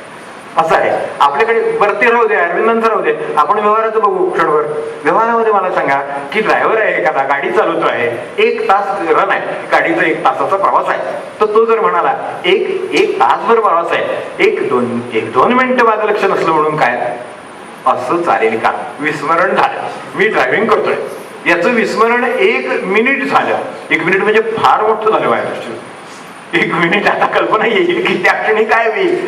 त्याला विस्मरण झालेलं आहे की हे ड्रायव्हिंग आहे, मी आता या क्षणी मी ड्रायव्हिंग करतोय, याचं विस्मरण झालं तर एका क्षणामध्ये काय काय होईल मला सांगा. किती कोणाच्या आयुष्यावर आणि कशावर कसा परिणाम होईल हे लक्षात घेतलं तर विस्मरणाचा छोटा दरवाजा माणसाचा संबंध किल्ला काबीज करेल हे विषय ठेवायला अगदी सोपं आहे, समजून घ्यायला अगदी सोपं आहे. म्हणून विचारलं की याचं स्मरण राहील. स्मरण कशासाठी हवंय आपल्याला, हा शेवटचा प्रश्न. कारण आपल्याला पुन्हा वेळ झाला आहे, आपल्या मर्यादा आली परत, तर त्याच्यात आता परत चालेल. हे महाराजांच्या बाबतीतलं सांगितलं. हे स्मरण कशासाठी हवंय तर आपल्याला आपल्या आजच्या जीवनामध्ये आहे इथे स्वर्गाची किंवा आनंदाचा अनुभव हवाय. महाराज म्हणले की परमार्थ रोकडा आहे, मला परमार्थ हा अनुभवाचा आहे. मला घरी रोज आनंद असायला पाहिजे, रोज, याच्यासाठी मला हे हवंय. मग हे जर मी सगळं करीन, लक्षात घेईन, तर मला नक्की आनंद मिळेल. यासाठी काय साधन करायचे ते शिकण्यासाठी आपण ही सूत्र घेतो किंवा काय ते आता विचार करणार आहोत पुढच्या वेळेपासून. आधी याच्या आणखीन विचार पुढचा करू. पण हा जो विचार करतो तो त्यासाठी की मला हा आनंद हवाय, मला घरामध्ये वाटायला दुःख आहे, मला अस्वस्थता येते, विमनस्कता येते, निराशा येते, हे सगळं येतंय, ते मला नको आहे, ते महाराजांच्या दारात नाही, म्हणून मी त्यांच्या दारात आलेलो आहे, त्यांच्याकडून मला मिळतं आणि ते घेण्यासाठी आलो. हे यावं म्हणून आहे. कारण समाधान ही वस्तू अशी आहे की ती एक वस्तू असली तर बाकीचं काहीही नसलं तरी चालतं. आपण आपला अनुभव पहा, एक समाधान असलं तर बाकीचं काहीही नसलं तरी चालतं, पण एक ते नसलं तर बाकी काहीही असून त्याचा उपयोग होत नाही. आपण विचार करून बघा, अनेक माणसाचे आहेत, प्रचंड बंगले आहेत, प्रचंड इस्टेट आहेत, सगळे आहेत, पैसे आहेत, हे आहेत, सगळे आहे, पण समाधान नाही. तर त्या सगळ्याचा उपयोग काय त्याला? साखरेच्या गोणी भराव्यात आणि आपण डायबिटीसने आजारी असावं, त्यातला प्रकार आहे, काय उपयोगच नाही त्याचा आपल्याला. तशी अवस्था आहे नाही सगळी की काय आपल्याला त्याचा उपयोग आहे. म्हणून समाधान किंवा आनंद महाराज म्हणले तो ते मला मिळावं म्हणून मी आता अगदी छोटेसे घटना सांगतो. होता आठवली ती घाणेकरांची, आपल्याला पूर्वीच्या काळामधल्या लोकांनाही माहिती असेल की आपल्याकडे बेळगावला घाणेकर राहायचे. खूप थकले वयाने महाराज त्यांना भेटायला गेले. त्यावेळेला बाबांना बरोबर घेऊन गेले होते, विठ्ठलबाबांना बरोबर घेऊन गेले होते आणि ते अत्यंत शरीराच्या विकल अवस्थेमध्ये होते. म्हणजे साध्या भाषेत सांगायचं म्हणजे परस्वाधीन, आत्यंतिक परस्वाधीन अवस्थेत होते. तेव्हा अत्यंतिक परस्वाधीन अवस्थेमध्ये असताना बेळगाव त्यांना महाराज भेटले. तेव्हा महाराजांनी त्यांना विचारलं की आता असं आहे, मला सांगा, एक आपल्याला दाढ दुखली, हात दुखला, कुठं पोट दुखलं, काय झालं तर माणसाला अस्वस्थ राहतं दिवसभर. आनंद म्हणजे काय ह्याची कल्पना यावी म्हणून मी आपल्यासमोर हे केवळ ठेवतो की हे जर आहे तर महाराजांनी त्यांना विचारलं त्या अवस्थेमध्ये परस्वाधीन ज्या वेळेला सगळं शरीर असेल, 90चा काळ असेल वयाचा, अशा अवस्थेमध्ये सर्व लोकांना करावं लागते, परस्वाधीन अवस्थेमध्ये आपण आहोत. अशाही अवस्थेमध्ये त्यांना महाराज विचारतात की आपलं अनुसंधान टिकून आहे ना आणि आपल्याला समाधान आहे ना, आपल्याला समाधान आहे ना आणि आपलं अनुसंधान टिकून आहे ना. त्यांच्या त्याही क्षणी डोळ्यात पण आलं की या सत्पुरुषाला माझ्या आत्यंतिक कल्याणाची या क्षणी सुद्धा काळजी आहे, की ज्या क्षणी आता जायचा प्रसंग आला त्याच वर्षी ती वारली पुढे 42 वर्षी पुढे. तर तेव्हा त्या माणसाला त्या क्षणी त्यांनी हे विचारलेलं आहे की आपल्याला हे टिकून आहे ना, तर त्या आनंदापोटी ते असू राहिले. वाईट वाटत होतं म्हणून नव्हे, आनंदापोटी आले आणि म्हणाले माझं खरोखर मी आत्यंतिक समाधानात आहे आणि माझं अनुसंधान टिकून आहे. महाराज म्हणाले बरोबर आहे, हेच उपासनेचं खरं फळ, हेच उपासनेचं फळ. आपण जी उपासना करतो आहोत तिचं खरं फळ काय तर कुठल्याही परिस्थितीमध्ये आपलं अभंग असं आपल्या दृष्टीनं समाधान, त्याला आनंद म्हणा, समाधान म्हणा, आपल्याला जे म्हणायचं म्हणा, कुठल्याही परिस्थितीमध्ये. आता त्यांच्या दृष्टीनं वयाच्या परस्वाधीनपणामध्ये आहे, नवनीत आहे, बाकी सगळ्या दृष्टीने आहे, त्यांचे स्वभाव आहे, आपल्याला बाकी सगळं माहित असेल, पण तशा अवस्थेमध्ये सुद्धा त्यांचं केवळ या नामनिष्ठेमुळे, महाराजांच्या वरच्या निष्ठेमुळे त्या क्षणी सुद्धा त्यांचं हे उत्तर वयाच्या ह्या नवनीत आहे की माझं अनुसंधान टिकून आहे आणि मला समाधान आहे. हे उपासनेचं फळ. त्यावर पुढे ही 3 पिढ्या चालत आलेली शिकवण आहे. म्हणून मी आपल्या समोर या पद्धतीने ठेवतोय की त्यावेळेला महाराज बाबांच्याकडे वळून म्हणाले की हे तुम्हाला दाखवण्यासाठी आणलेलं आहे, हे आपल्याला दाखवण्यासाठी आणलेलं आहे की ही आता स्थिती कशी आहे पहा. आणि नामाच्या साह्याने, निष्ठेच्या साह्याने आपल्याला अशाही अवस्थेत अत्यंत आनंदामध्ये आणि अनुसंधानात राहता येतं हे आपल्या समोर ठेवण्यासाठी. आणि त्याचं हे उदाहरण आहे. उद्या एखादा म्हणेल हे खरं घडलं का नाही मला माहिती नाही, तुमच्या समोर बघून घ्या, यासाठी तुम्हाला बरोबर आणलेलं आहे. असं बाबाला म्हणाले होते की तिसऱ्या पिढीतली माझ्या दृष्टीने तिसऱ्या पिढीतली शिकवण आहे.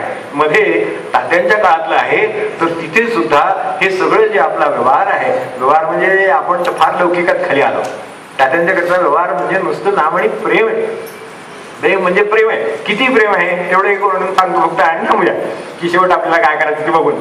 तर किती प्रेम आहे, पाहण्यात सुद्धा प्रेम आहे, जाणण्यात प्रेम आहे, व्यवहारात प्रेम आहे, ह्या सगळ्यात प्रेम आहे. किती आहे तर आपल्याकडे भीमराव होते. भीमराव गाडवळे आपल्याला माहिती असेल, त्यांना आता ते अत्यंत आदर.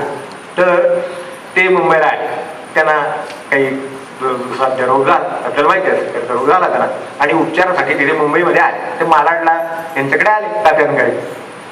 तर तात्यांकडे आलेले असताना तिथून ते त्यांचं जे हे होतं उपचाराचं केंद्र होतं ते परळला होतं. त्यामुळे परळला रोज ते त्यांना घेऊन जायचं टॅक्सीने आणि उपचार करून घेऊन यायचं. आपण हे प्रसंग कल्पना करू शकतो, सगळे प्रपंचातले आहेत. तशा अवस्थेत त्यांना तिथं न्यायचं आणि परत आणायचं, न्यायचं आणि परत आणायचं हे काम चाललेलं आहे रोज. तर हे पाहिल्यावर तिथे भगवंतराव होते. त्यांना भगवंतरावांना हे काय म्हणले तात्या की तुम्ही सायांना राहता, ते जरा परळला जवळ आहे, तर त्यांचा त्रास थोडासा कमी होईल, तर काही दिवस आपण त्यांना तुमच्याकडे ठेवले. म्हणून त्यांच्याकडे ठेवले का तर त्यांना त्रास निर्माण कमी व्हावा म्हणून, केवळ त्यांचा त्रास कमी व्हावा म्हणून तिथे ठेवले. तर त्यांनी आनंदाने ठेवून घेतलं, कारण आमचंही सत्पुरुष आहे. त्यांच्या घरी आले, उत्तम झालं, उलट साधारण मनुष्य एवढा मोठा आपल्याकडे येतोय, तर त्यांनी त्याला ठेवून घेतलं. आजारामध्ये आहे खूप. आणि त्या काळात त्या एक साधी अगदी छोटी घटना आहे फक्त की हिवाळा होता, मुंबईसारखे वातावरण असून सुद्धा थंडी पडली होती खूप. त्या दिवशीची परिस्थिती अशी थंडी होती म्हणून शेगडी पेटवली, कोळसे घालून शेगडी पेटवली. आणि तात्या हे तिथे गेल्यामुळे त्यांनी भगवंतरावांनी तात्यानं सांगितलं की तुम्ही ताई पण या आमच्याकडे, ते आहे तोपर्यंत तुम्ही पण या त्या निमित्ताने राहायला. बरं, यांच्याबद्दल एवढा आदर असल्यामुळे तात्या होय म्हणतील, म्हणून खरोखरच तात्या गेले त्यांच्याकडे राहायला. तात्या 3-4 दिवस तिथे राहिले. ते राहिलेले असताना एका दिवशी थंडी पडली, तर ती शेगडी, कोळशाची शेगडी पेटवली की ह्यांना भीमरावांना हे लागू नये, म्हणजे थोडीशी ऊब मिळावी म्हणून. तर ती शेगडीमध्ये ठेवली, इकडे तात्यासाहेब बसले, शेगडी ठेवली भीमरावांच्या जवळ. तर ती मध्ये ठेवली, कुणीतरी अँगलमध्ये ठेवली. ती ठेवल्यावर तात्यासाहेबांनी हळू भीमरावांच्याकडे पुढे गेली. प्रेम असं व्यवहारामध्ये आज त्याचा अभाव झाला सगळीकडे. मनुष्य विचारायला तयार नाही, घरामध्ये माणसं एकमेकांना विचारायला तयार नाही. त्यावेळेला या साध्या उदाहरणाची सुद्धा आपल्याला कल्पना येऊ शकेल की काय असेल हे. याची कल्पना यावी म्हणून आपल्यासमोर ठेवलं की ती शेगडी त्यांनी तिकडे सरकून ठेवली. थोड्या वेळाने तात्यासाहेब आपल्या जपात तारात असतात, भीमरावांचे ते लक्षात आलं. त्याने अंथरुणावरूनच ती शेगडी परत तात्यासाहेबांच्याकडे सरकली. त्यांना ऊब पडते. आज सांगा प्रपंचामध्ये यापेक्षा आपल्याला काय हवंय? हा तात्यांच्या काळातलं प्रेम आहे, ते आपल्यासमोर ठेवावं म्हणून मी आपल्याला सांगितलं. आता शेवटचं नको सांग. हे सगळं बघितलं की आपल्याला असं वाटतं की हे सगळं खरं आहे, हे सगळं चांगलं आहे, हे सगळं जमणार का आपल्याला? इथे येतो शेवटी मनुष्य कुठे येतो शेवटी की शेवटी ह्याच्यावर येतो की हे मला जमेल का, हे मला जमेल का, या पद्धतीने वागणं. महाराज म्हणायचे, महाराजांचं वाक्य आहे म्हणून सांगतो की कुठलीही गोष्ट पाहताना तिचा कठीणपणा कधी डोळ्यासमोर आणू नये, तिचा सोपेपणा लक्षात ठेवावा. हे करायला सोपं आहे. एक शेगडी तिकडे सरकवली, आपल्याला एवढा त्रास नाहीये जेवढा त्या आजारी माणसाला आहे. बरं, आजारी माणसाला असं वाटतं की हे महाराज आहेत साक्षात, त्यांना ऊब लागली पाहिजे तर त्यांच्याकडे सरकावी असं त्यांना वाटते. हा केवळ शेगडी इकडे तिकडे सरकवण्यातला साधा प्रेमाची साधी छोटीशी किरकोळ कृती आहे. ती अवघड आहे का? तर ते लक्षात ठेवून हे लक्षात ठेवा की आपल्याला त्याच्यात सोपं काय आहे, तर हे करायला सोपं आहे. नाम म्हणलं तसं घ्यायला सोपं आहे. आपण कुठे आहोत ते लक्षात घेणं सोपं आहे. फक्त काय आहे हे आपल्याला थोडे कष्ट त्याच्यासाठी करायला हवे. आपल्याला जे आपण नामात घेतलं, ज्याच्यामध्ये महाराज होते असा आपल्याला अनुभव आहे, ते आपल्या बरोबर घरी घेऊन जाऊनच त्याचा अभ्यास करायला पाहिजे. त्याच्या बरोबरीनं हे प्रेम आहे, त्याच्या बरोबरीनं त्यांनी सांगितलेली शिकवण आहे, त्याच्या बरोबरीनं मी कुठं आहे ते आहे. या सगळ्याचा अभ्यास आपला महिनाभर पुढे घरी सुरू राहावा, नामाचाही सुरू राहावा, आपण कुठे आहोत त्याचाही सुरू राहावा, कुठे जाता येईल त्याचाही सुरू राहावा. आणि नेहमी हे असं आहे, आपल्याकडे नलिनीकांत गुप्त म्हणून होते, आपल्याला माहिती असतील, तर तेही मोठे साधनी होते. त्यांनी एक पत्रामध्ये एक छोटीशी त्यांना एक शंका विचारली होती की अवघड गोष्टी जे थोर माणसाने अमके तमके मला जमणार नाही वगैरे.